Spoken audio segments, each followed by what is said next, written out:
Okay.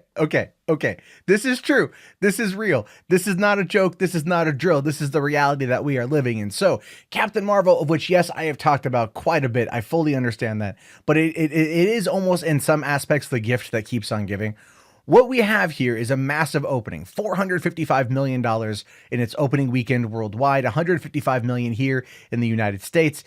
People are talking about it. It's on everyone's lips over the course of the weekend. But last night, I got messaged from a guy I know asking me what was the demographic breakdown of Captain Marvel. Who went to go see it? Like, do you have that info? And I'm like, honestly, dude, I don't. And honestly, I haven't given it any thought.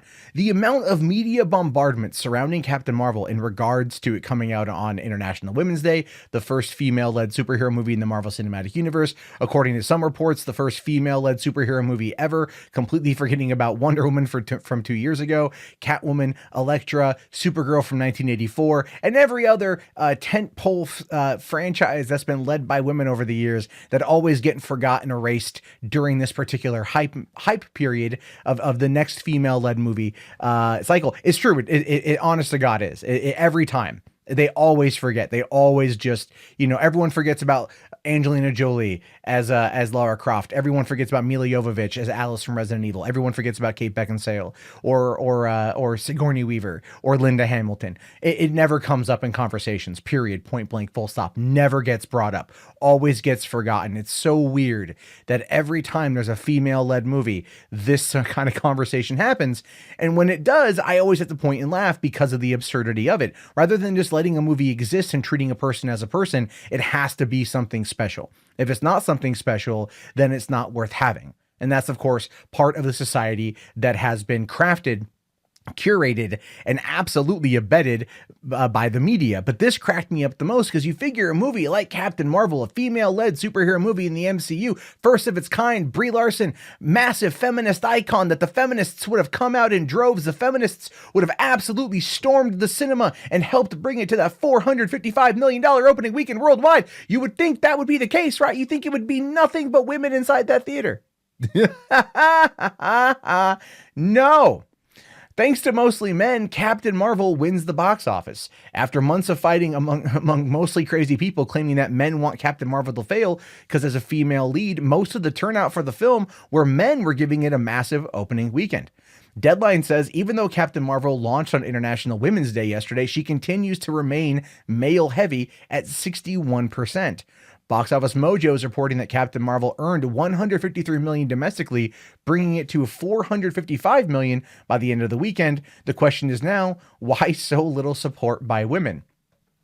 And that is a fantastic question.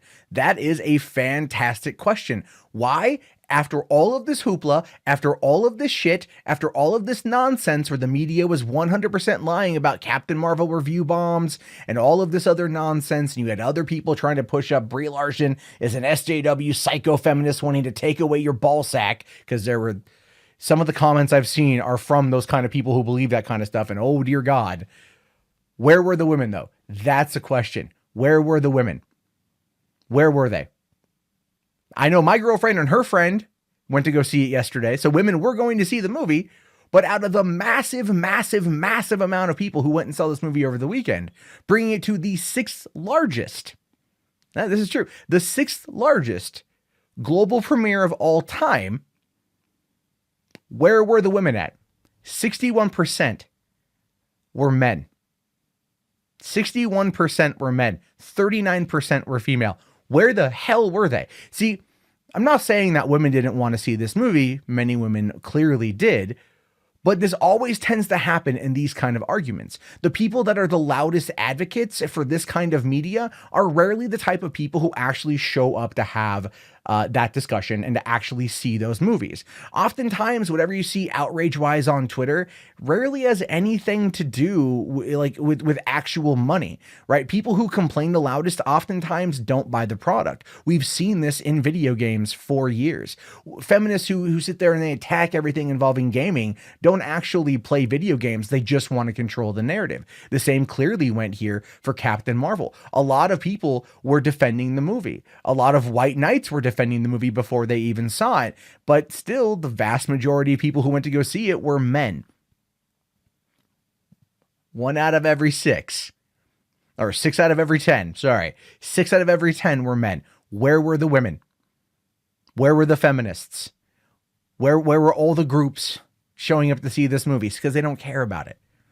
They want it to exist. They want it to be a success in order to say, I told you, I got you. But they don't actually go and spend money on this stuff. This is why catering to them means nothing. And I'm not saying that Captain Marvel herself was catering to those people. She ultimately wasn't. If you watch the movie, there's very little in regards to identity politics. Does it play up a couple aspects where, yeah, are there some like douchey men in the movie? Yeah, there was like an Air Force pilot that's like, you know why they call it a cockpit, right? It's like, dude, get out of here with that. Some bikers all like, hey, why don't you smile more? It's like, get out of here with that crap too. Like it was stupid. It was so, it was dumb in the movie. It's dumb in real life.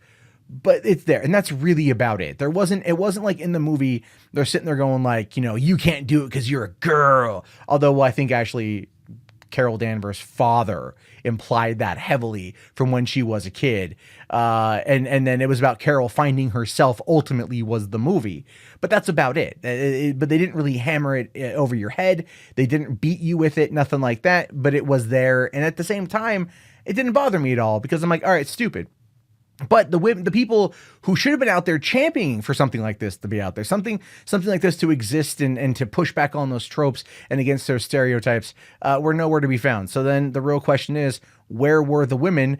And a follow-up question, why the hell weren't you there? Third follow-up question, don't you want this stuff to succeed even more? Fourth follow-up question, why are you always so full of crap when it comes to fighting about something but then never actually financially supporting it?